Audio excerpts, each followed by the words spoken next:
Hello সকলে কেমন আছো? চলে এসেছি একটা ছোট ভিডিও নিয়ে। তো ভিডিওটা দেখার আগে তোমার মুখটা বন্ধ করে নাও, কারণ ভিডিওটা দেখতে দেখতে তোমার মুখ থেকে পড়ে যেতে পারে, জল।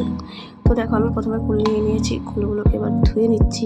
তোমরা বুঝতে পারছো যে আমি কি ঠিক ধরেছো, নিয়ে চলে এসেছি কুল মাখা। অনেকদিন ধরে ইচ্ছে হচ্ছিল কুল মাখা খাওয়ার, কিন্তু হয়ে উঠছিল না। দেখো কুলগুলো পেকেও গেছে, অনেকদিন ধরে যেহেতু আছে, তাই ভাবলাম আজকেই করে ফেলি আর তোমাদের সাথে শেয়ারও করি। তোমাদের কেমন লাগবে একটু জানিও কমেন্টে, আর ভালো লাগলে একটু লাইক করে দিও।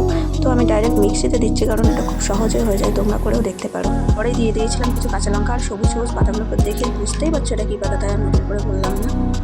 এরপরে দিয়ে দিলাম স্বাদ মতো চিনি, যেটা না হলে আমি দিয়েছিলাম।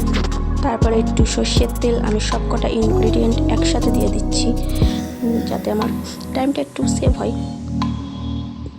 তারপরে একটু কাসুন্দি ছিল ঘরে, তাই ভাবলাম একটু কাসুন্দি দিয়ে দিই।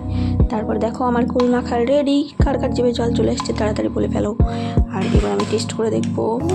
পাও ফাটাফাটি হয়েছে, তোমরাও